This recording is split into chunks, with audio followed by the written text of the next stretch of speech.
Saya ada kitab namanya Jawakhirul Bukhari, Permata Imam Bukhari.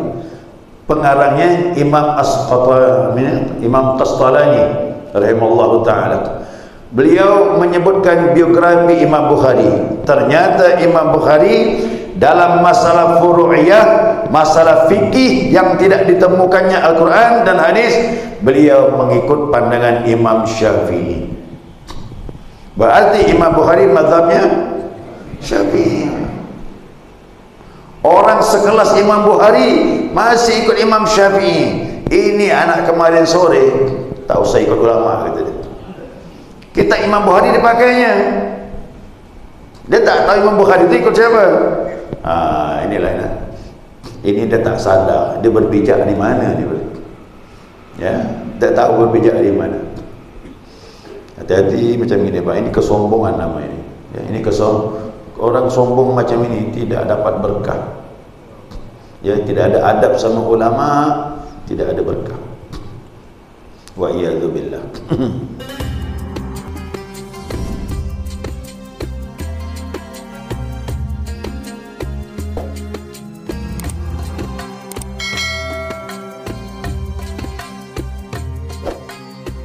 Bismillahirrahmanirrahim. Alhamdulillahi rabbil alamin. Allahumma salli ala nuril anwar wa sirril asrar wa tiryakil aghyar wa miftahi babil yasar sayyidina wa maulana Muhammadin al-Mukhtar. Subhanaka la ilma lana illa ma 'allamtana innaka antal alimul hakim. Allahumma dzakirna ma nasina wa 'allimna ma jahilna wa la hawla wa la quwwata illa billahil 'aliyyil 'azim.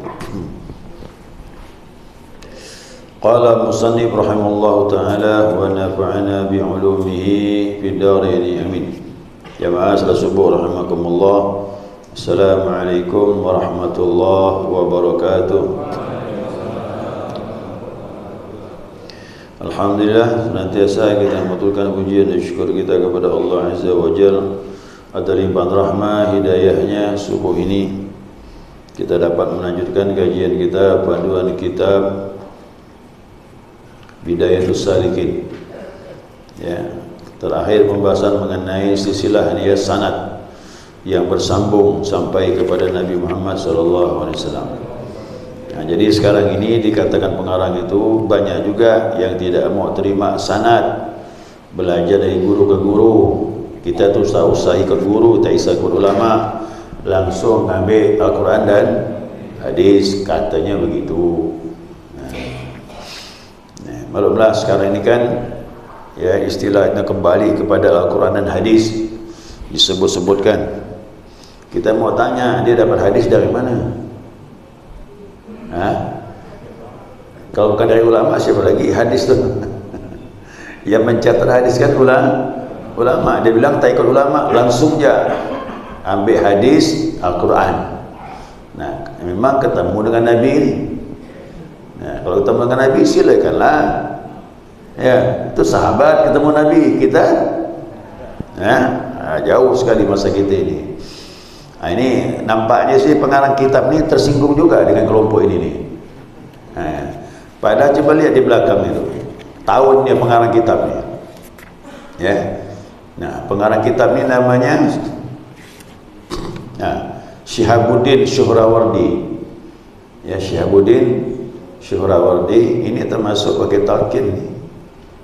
Abah Hanum. Cuman dia ini kan udah lama meninggal ni. Kitab ini ditulisnya si Tungku Ciamis Februari 1971. Berapa tahun itu? 71 dengan kitab ni. Jadi masa-masa beliau ini pun gencar juga nih. Masalah membid'ahkan, ya, sesat, masuk neraka. Ini tahun 70-an tu gencar. Ya. Nah, sekarang gimana? Masih lumayan lah. Ya, sekarang ini. Ya. menyalah-nyalahkan orang itu. Nah, jadi mereka ini menganggap tak usah pakai sana, tak usah pakai guru, tak ikut ulama, ikut langsung Al-Quran dan hadis. Nah, dikatakan di sini ya, jadi dia mengatakan tidak ada dalam Al-Quran, tidak ada dalam hadis, itu bid'ah, salah, masuk neraka. Nah, inilah dia kalimat ini. Dari dulu inilah kalimatnya ini. Padahal yang berkata sendiri pun taklid kepada ulama. Dia juga punya ulama ni. Ya, mereka punya ulama. Mereka tidak menyadari mereka juga taklid kepada ulama. Sedikit-sedikit dia menyebut Syekhul Islam Ibn Taymiyah. Ikut ke ulama? Sedikit-sedikit sebutannya Syekh Nasruddin Albani, ikut juga ulama, itu guru mereka tu. Nah, tanpa kita sadari, kita ini digiring untuk mengikuti guru-guru mereka. Namanya juga taklid tu. Nah, jadi kita tuh saya ikut ulama kita ni, guru-guru apalagi Imam Syafi'i, ikut Al-Quran dan hadis. Ini kalimat ini benar, tapi di balik itu sifatnya tipuan. Yuk jamaah Bapak Ibu, saya mau tanya, siapa di antara kita ni yang mampu langsung menggali Al-Quran dan hadis Nabi Muhammad SAW? Tak mampu kita, bang. Habis umur kita, takutnya malah salah. Sudah salah, kita di hadapan Allah berat. Maka kita ni orang awam, termasuk saya ini pun awam kok dibandingkan ulama. Kenapa? Saya masih mengkaji kitab ulama. Mana pernah saya buat kitab? Saya tak pernah buat kitab. Saya ikut ulama, ikut guru-guru. Kita ini masih taklid juga. Namanya ittiba, mengikuti imam-imam yang pandangannya lebih luas daripada kita ini. Ya, kalau seandainya kita langsung gali Al-Quran hadis, oh nanti malah salah kita memahami Al-Quran dan hadis Nabi Muhammad SAW. Inilah kesalahan orang sekarang, berani ngambil kesimpulan sendiri tanpa mengambil pendapat ulama. Sesat. Itulah namanya sesat. Ya, belum ahlinya, belum saatnya, belum ada kelayakannya untuk mengkaji, berani-berani mengkaji. Nah, jadi akhirnya salah. Contoh di sini, kita ambil ini ya. Imam Bukhari dan Imam Muslim. Tanya mereka itu. Mereka sedikit-sedikit, ini hadis sahih Bukhari Muslim. Nah, Bukhari Muslim itu siapa?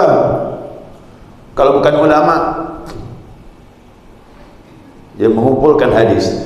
Tapi walaupun dia sebagai ulama yang mengumpulkan hadis, dia bukan mujtahid, bukan ahli fatwa. Cuma disebut ahli hadis, mengumpulkan hadis.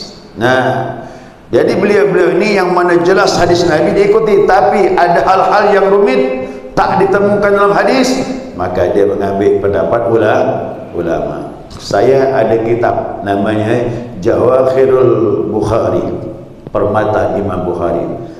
Pengarangnya Imam Tastalani rahimallahu taala. Beliau menyebutkan biografi Imam Bukhari. Ternyata Imam Bukhari dalam masalah furu'iyah, masalah fikih yang tidak ditemukannya Al-Quran dan hadis, beliau mengikut pandangan Imam Syafi'i. Berarti Imam Bukhari mazhabnya Syafi'i. Orang sekelas Imam Bukhari masih ikut Imam Syafi'i. Ini anak kemarin sore tak usah ikut ulama, kata dia. Kita Imam Bukhari dipakainya. Dia tak tahu Imam Bukhari itu ikut siapa. Inilah ini. Ini dia tak sadar. Dia berpijak di mana dia. Ya, tak tahu berpijak di mana. Hati-hati macam ini, Pak. Ini kesombongan nama ini. Ya, ini orang sombong macam ini tidak dapat berkah. Ya, tidak ada adab sama ulama, tidak ada berkah. Wa iyadzu billah. Nah, juga ulama-ulama terdahulu dianggap salah seperti mujtahid, Imam Syafi'i, Imam Maliki, Imam Hanafi, Imam Hambali. Dia juga manusia sama dengan kita, dia bilang. Dia makan, kita makan. Betul, makannya sama, belajarnya beda. Ya kan? Orang dari kecil hidup dengan ilmu. Kita dari kecil banyak main. Ya, udah ada umur sekian baru mau belajar, kan gitu. Nah, demikian ulama salaf dan khalaf. Ulama salaf itu 300 tahun setelah masa Nabi Muhammad sallallahu alaihi wasallam. Ulama khalaf berikutnya 400 tahun terus sampailah sekarang. Mutaqaddimin juga itu, mutaakhirin, orang terdahulu dan orang sekarang. Semuanya dianggap salah, jangan diikut, padahal mereka itu masih dekat masanya dengan masa Nabi Muhammad sallallahu alaihi wasallam. Imam Syafi'i umur berapa? 150 lahir, 204 meninggal Hijriah. Berarti masa dia dengan Nabi cuma 200 tahun. Masa kita 1400 tahun, bahkan 1445 Hijriah. Udah 1445 tahun yang lalu kita dengan Imam Syafi'i, jarak dengan Nabi Muhammad SAW. Kira-kira mana yang lebih dekat masanya? Orang dulu yang dekat masa dengan Nabi, yang gurunya orang hebat-hebat, masih dianggap sepele sama dia. Nah, maka dia bilang ini orang tak sadar diri. Nah, apalagi orang yang merasa dirinya lebih pandai setelah menyalahkan orang lain, ditambah lagi pada waktu sekarang yang sudah sangat jauh dengan masa Nabi Muhammad SAW. Masalahnya jauh zaman kita dengan Nabi, apalagi ada aliran macam-macam. Aliran macam ni, Syiah pecah 20 golongan, ya, Ahlus Sunnah pecah berapa golongan? Banyak sekali. Belum lagi masalah akidah, Ahlus Sunnah, Jabariyah, Mu'tazilah, Mujassimah, macam-macam aliran sudah. Apalagi aliran di Indonesia ni, udahlah banyak nyeleneh lah. Kita masuk masjid dia di dalamnya, kita ni najis ni. Ini aliran sudah jauh sekali menyimpang, dan Nabi tak pernah mengajar macam ini. Ya, Nabi tidak pernah mengajarkan seperti itu. Ya, sudah pasti ribuan persen salahnya. Kata pengarang, kalau pada zaman kita ini jauh dengan zaman Nabi, salahnya lebih banyak daripada benarnya. Maka siapa lagi kita ikut kalau bukan para ulama? Al-ulama warasatul anbiya. Selamat kita ikut ulama. Orang yang mempunyai paham merasa benar sendiri dan menganggap orang lain salah. Ini, ya, dirinya benar, orang lain salah. Itu adalah, maaf kasar nih, kelakuan iblis, kata dia. Ini kasar lah ni, Pak. Main kasar lah ni. Main kasar lah ni. Ini ucapan ini berarti ni tersinggung juga ni pengarang kitab ni. Ya, dalam Al-Quran dijelaskan tentang sejarah Nabi Adam. Ini betul. Sejarah Nabi Adam di mana iblis tidak mau sujud kepada Nabi Adam. Allah kan tanya, iblis, kenapa kau tak sujud dengan Adam?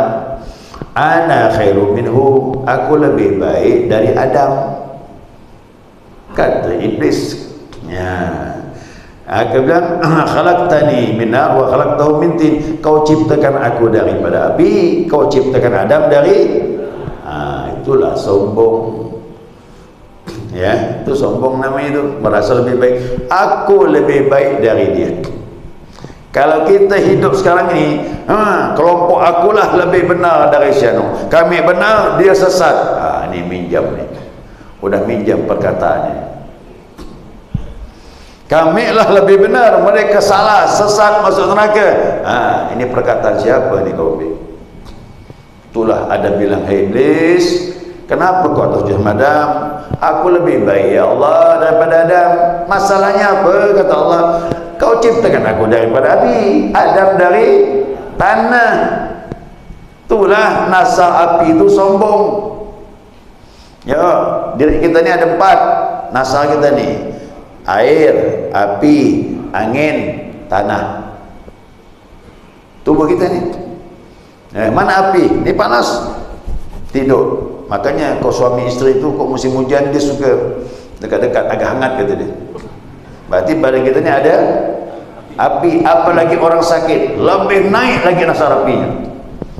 Tapi yang bahaya lagi, orang lagi marah, matanya merah, api menyala tu,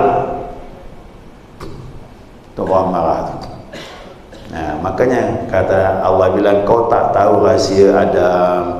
Kau dari api, Adam dari tanah. Tanah tu tawaduk, merendah diri.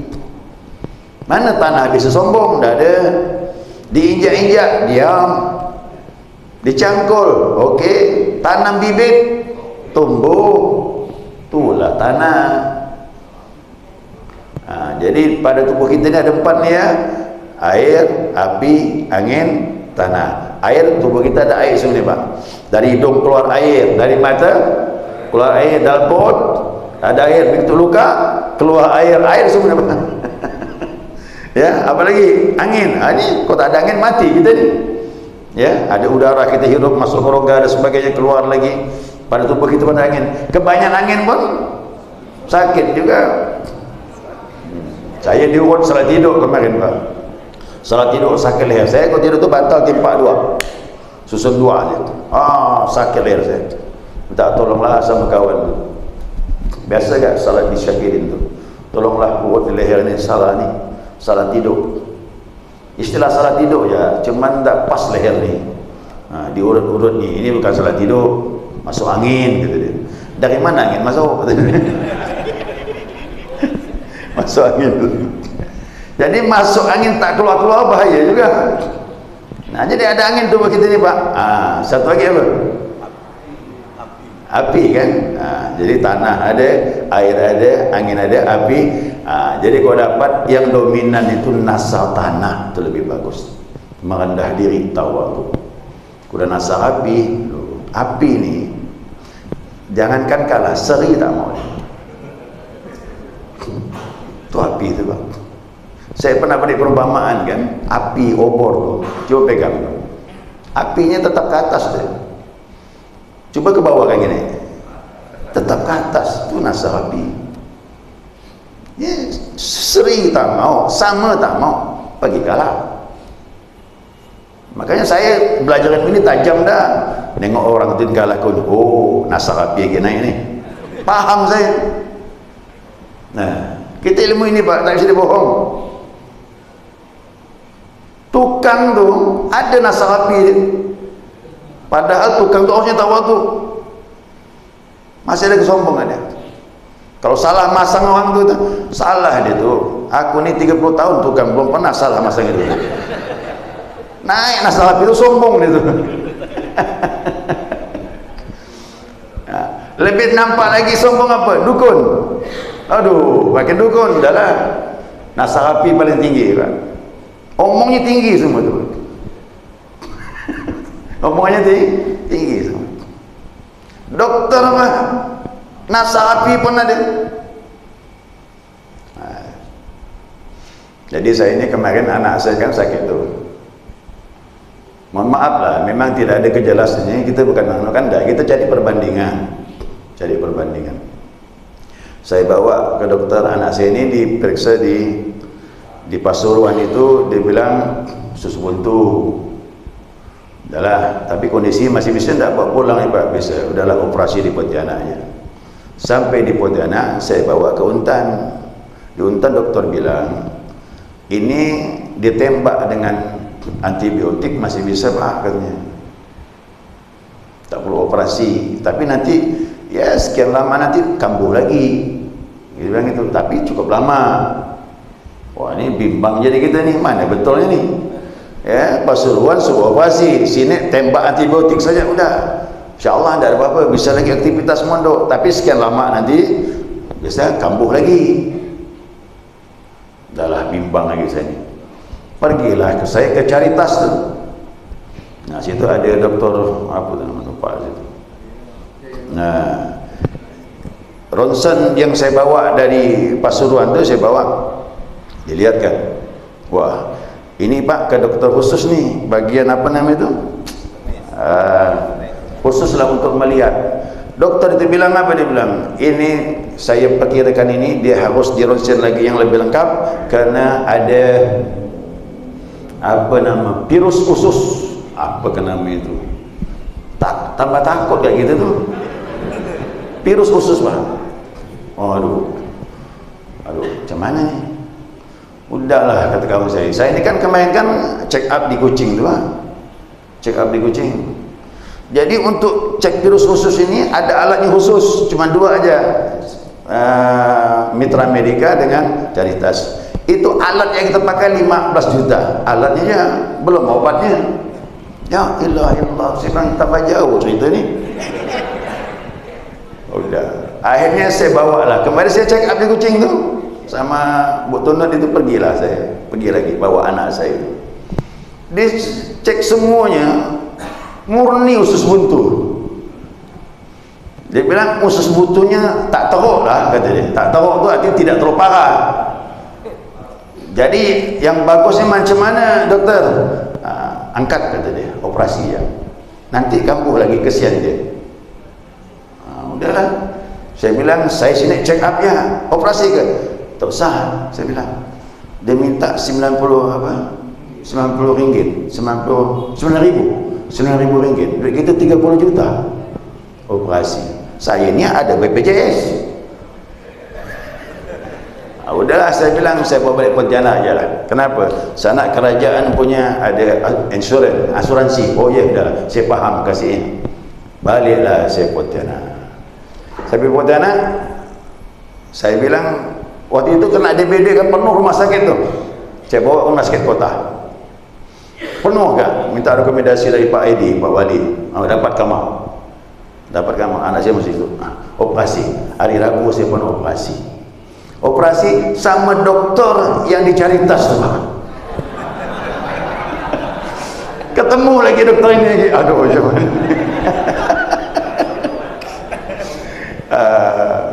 Akhirnya saya malu menghadap dia. Saya suruh keponakan saya tu, si Arif pergi tanya masa. Nasarapi doktor tu pun naik ke. Dia bilang apa? Kenapa pergi ke Kuching? Memang tak percaya ke dokter sini, kata dia. Rupa Nasarapi pun naik juga. Seri tak mau, apa kita kalah kan? Sebenarnya terimalah rekomendasi sebagai perbandingan kan. Ninda kita dimarahnya dulu. Aduh, kacau lah. Ini Pak, semuanya bidang apapun Nasarapi itu ada. Yang lebih bahaya lagi Nasarapi kalau ada para ulama. Lebih bahaya lagi Pak. Kalau ulama ada Nasarapi, rusak hukum Allah. Itu makanya kata guru saya Abah Ali itu bilang, hati-hati ulama, tapi ulama su yang agama dijadikan kepentingan. Itu yang bahaya. Ya, mudah-mudahanlah kita dijauhkan Allah SWT daripada Nasarapi. Kalau sadar, cepat-cepat minta ampun kepada Allah. Kau memang terjadi, karena kita tidak bisa menghindari. Pasti terjadi itu Pak, Nasarapi itu. Ya, maka yang terbaik nasar tanah itu yang bagus. Ya, Allahu a'lam. Saya kira itu mudah-mudahan dapat dipahami. Setelah ini manakib ya, dijelaskan apa itu manakib, apa manfaat manakib. Jadi kalau jamaah udah ditalkin ikut manakib, apa fadilahnya? Ini saya jelaskan tentang manakib itu, kenapa harus pergi manakib yang udah mengambil zikir. Nanti jelaskan ini insyaallah. Dan ini terakhir.